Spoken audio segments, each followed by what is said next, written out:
Howdy folks, it's Ben again. So this is a video for the differential calculus class, and we are looking at the formal definition of a limit.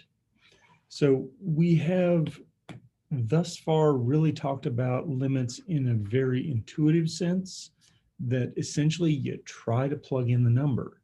If you get 0 over 0, you factor and cancel, or try some other trick that really boils down to doing a lot of algebra.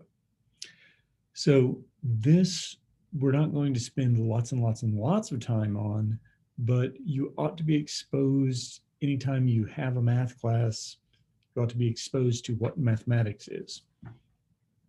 And of course, you're used to thinking that mathematics is just you calculate a bunch of stuff. Mathematics is about logic and fitting things together. So when we talk about this definition that we have for a limit, it is a rigorous definition, and it is something that we assume to be true, and then we try to do other things based on that assumption. And because we are really stringent about how we apply the logic on things, everything fits together nicely. And consequently, sometimes people from other disciplines come to mathematics looking to get people to work on something and find out, oh, mathematicians accidentally solved that a century ago. Here's the results. And that sounds ridiculous. It is, but it's referred to as the unreasonable efficacy of mathematics. Sometimes we have answers to things we don't know we have answers to. And it's because we're very careful about making sure logic fits together right. So this is your experience with that. And I will try to make it as, I started to say, as painless as possible. I will try to minimize the discomfort with it because it is a little bit of a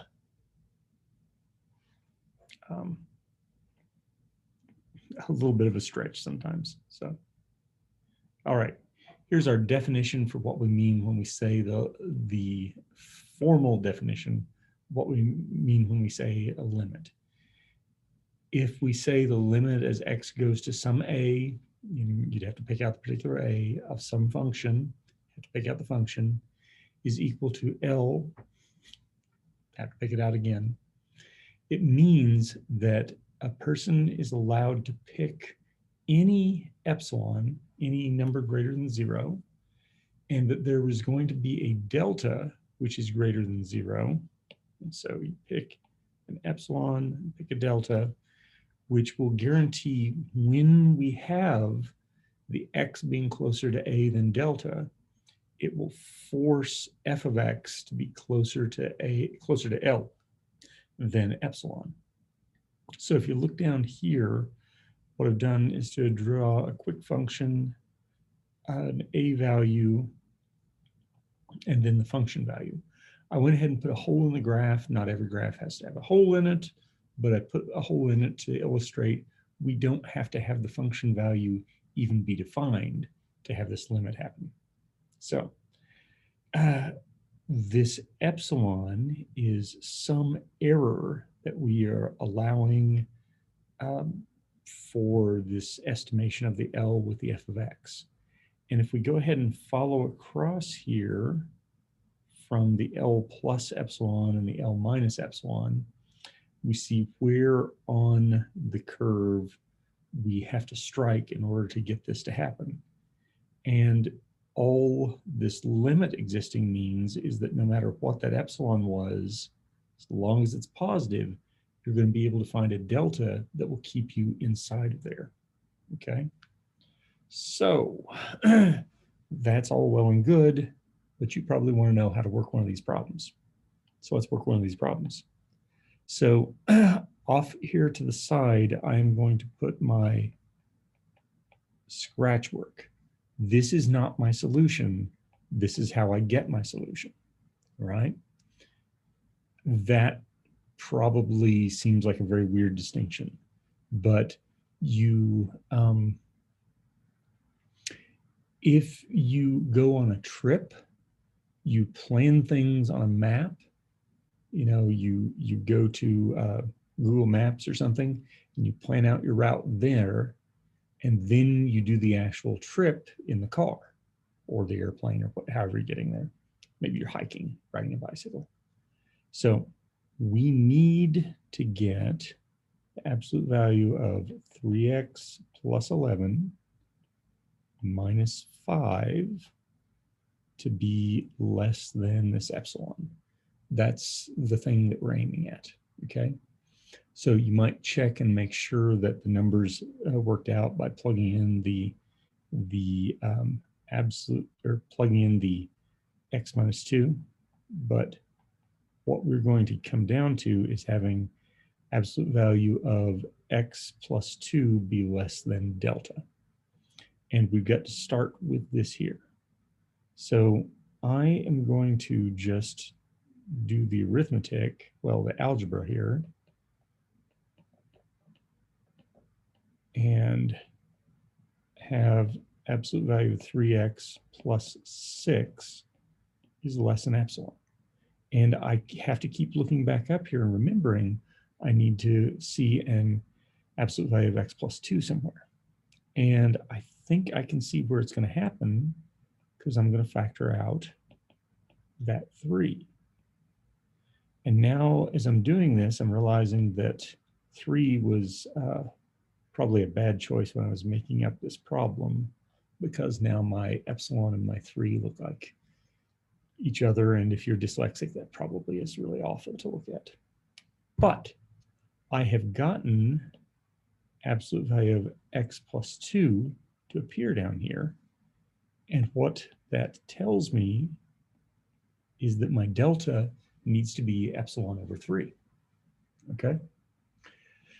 So the actual solution, you're essentially going to work backwards the thing that you just had there, but you're going to write stuff in a mathy kind of way. You will say proof. It always starts with let epsilon be greater than 0, okay? We define, or defining delta equals epsilon over 3, we find that whenever absolute value of x plus 2 is less than delta, which is epsilon over 3, we get, and now we're just climbing our way back up that list of things there. 3 times absolute value of x plus 2 is less than epsilon. So the absolute value of 3x plus 6 is less than epsilon, and thus the absolute value of 3x plus 11 minus 5 is less than epsilon. Hence, the limit as x goes to -2 of 3x plus 11 is equal to 5, okay? And then if you want to be all fancy, you can draw a little rectangle down here. That's the thing that mathematicians use to say that they're done, okay? Actually, I'm going to erase that and do it different. I'm going to say QED.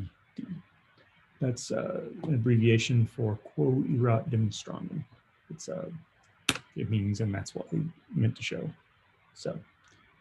So the thing I need you to spot really is that this stuff here, I hope it'll shade it in, okay. This stuff here is the solution. You did this stuff that was out over here in order to prepare for the solution. Kind of like a surgeon laying out their tools before they do surgery. You know, we did all this stuff over here and it got us ready, and then we did the actual solution. But the stuff that I've highlighted in yellow there, that's the actual solution, okay? All right, so let's go and look at another one of these and see what we're doing. Okay. All right, so this time we're going to show that the limit as x goes to 3 of 2x minus 7 is equal to -1. Now, if you plug in 3, you can see that you get 6 minus 7 is -1. So this seems like it is the right answer. But we have to fit it into that definition. So I'm going to put my scratch work over here. And I'm going to remember that I would need to get absolute value of x minus 3 to be less than delta. So when I get the absolute value of x minus 3 less than something, whatever I put over there, that's delta. So I need for 2x minus 7 minus a -1 to be less than epsilon. And so that is 2x minus 7 plus 1, so minus 6 is less than epsilon. I can see that a 2 should factor out there, and I'll be left with the absolute value of x minus 3. And then the absolute value of x minus 3 is less than epsilon over 2. Okay, now that is what I will choose for my delta. Now we are ready to write our solution. Okay, so what does it always start with? Let epsilon be greater than 0. We define delta equals epsilon over 2 and find that whenever absolute value of x minus 3 is less than delta, which is the epsilon over 2, we have, and now you write the next line up, 2 times the absolute value of x minus 3 is less than epsilon. So now you write the next line up, absolute value of 2x minus 6 is less than epsilon, and thus absolute value of 2x minus 7 plus 1 is less than epsilon. Therefore, and the limit as x goes to 3 of 2x minus 7, oh, my 7 didn't look very good, 2x minus 7 equals -1, QED. Boom, we're done.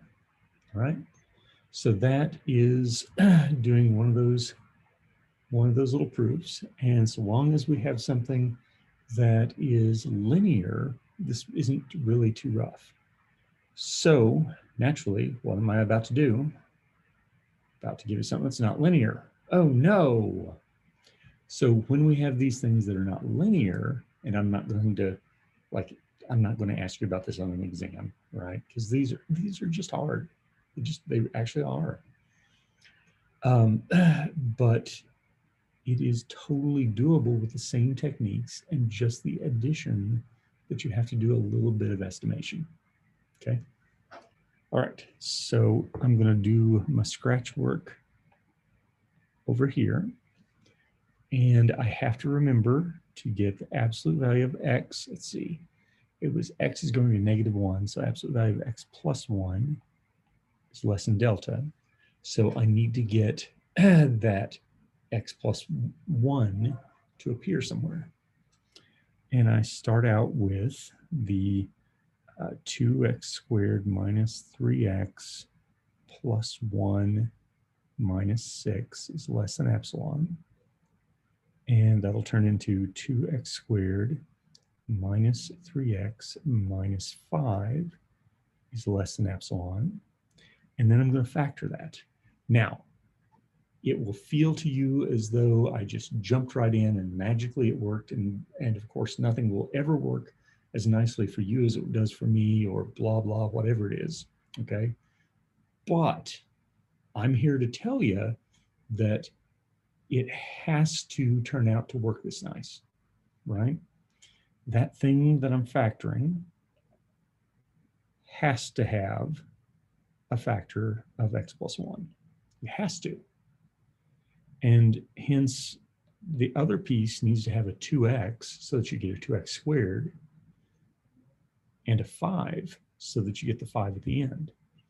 And then you just have to decide whether to make this minus or plus in order to get it to work out. Okay? So that means we're going to have this absolute value 2x minus 5 and this absolute value x plus 1 less than epsilon. Now, you are going to be saying on that, I feel as though I should just divide by the 2x minus 5, but you can't, because x depends on epsilon. So if you make epsilon also depend on x, you know, you're like the figurative man who's pulling himself up by his own bootstraps. That phrase has gotten to be used for something else nowadays, so maybe I shouldn't be using it, but it's meant to be just ridiculous that you can't actually reach down and grab your shoes and pick yourself up off the ground. It just, you know. So we have this piece here, and we need to get this piece here to be bounded, right? We need to get an estimate on it. So we're going to jot down that we are assuming that our delta is less than or equal to 1. So we have absolute value of x plus 1 is less than or equal to 1. I'm going to say less than 1, okay? Yeah. Okay. And now we're going to unwrap that and say that means minus 1 is less than x plus 1 is less than plus 1. If your absolute value is less than 1, then it had to be between negative 1 and 1. It had to be either between 0 and 1 or negative 1 and 0, okay? So whatever is over here, and I'm over here on this side, and I'm always setting it up to just be 1, okay? Whatever is over there, I'll just put the minus of it over here, okay? Now, if I subtract that 1 from the inside, I will have minus 2 is less than x is less than 0, okay? I wanted to get x alone, because once I get x alone, then I'm going to try to build this thing that I want to estimate.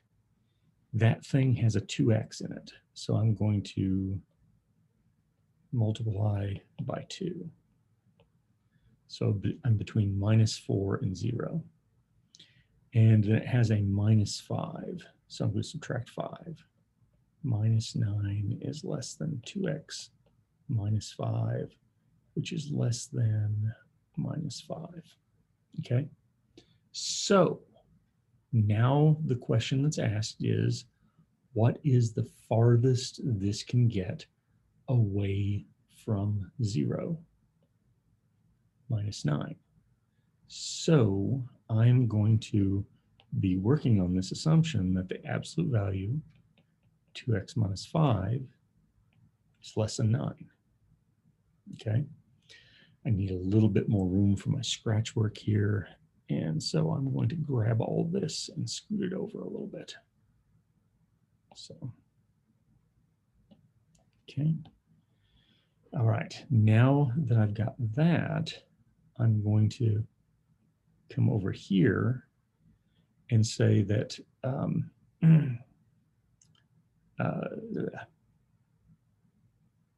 since I've got the absolute value of 2x minus 5 is less than 9, then the absolute value of 2x minus 5, absolute value of x plus 1, yeah, that was not enough room.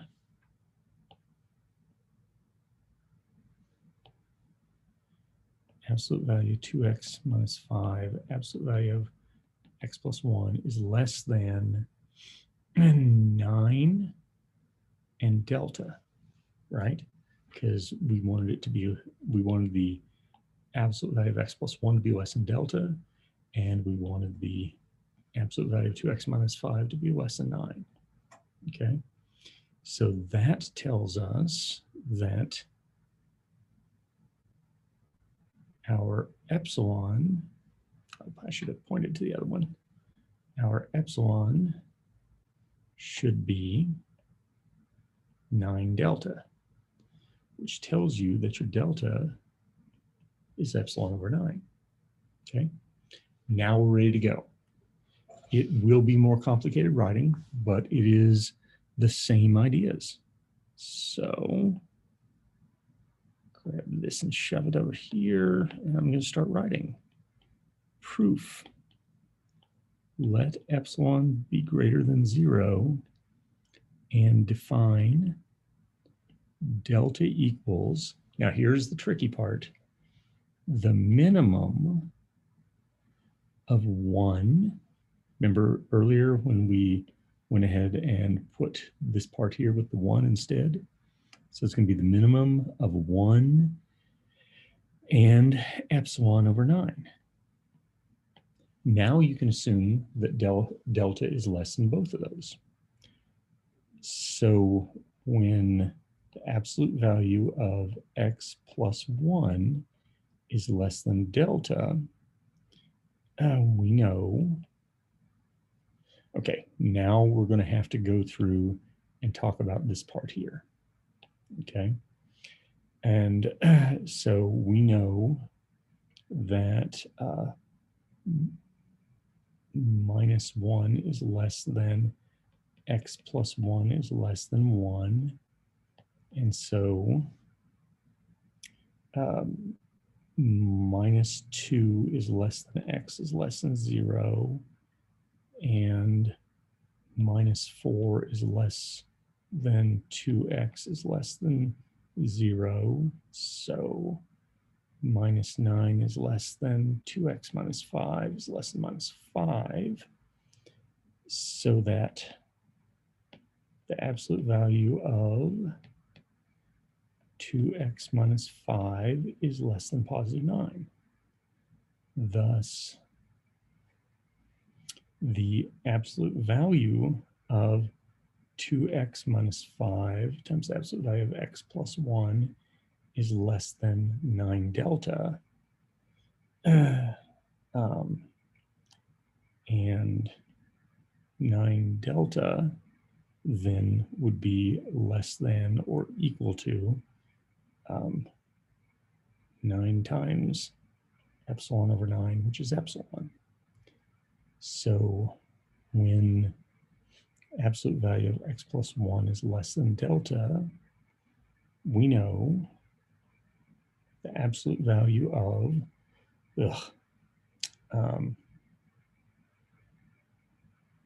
2x minus 5, x plus 1 is less than epsilon. So absolute value of, I'm going to skip ahead a little bit here, 2x squared minus 3x minus 5 is less than epsilon, and thus absolute value of 2x squared minus 3x plus 1 minus 6 is less than epsilon. So the limit as x goes to -1, 2x squared minus 3x plus 1 equals 6. Q, E, D. All right. And I need to point out to y'all, this was, relatively speaking, a pretty yucky looking one, right? But the reason that I have you doing a pretty yucky looking one is that I want y'all to see that it's doable. You know, the worst things, this is one of the worst messes of algebra that I could really ask you to do. And I won't ask you to do a bunch of them, right? I'll ask you to try to work out one of these things, and I'm there to kind of help you out if you need to ask any questions about it. But you can do this, and most people never even see this. So the fact that you can do this should make you feel pretty good because you did it, all right? So like I say, ask questions if you need to, but I think y'all can get this figured out. I will see y'all in class. If I can find the way to stop the recording. There it is.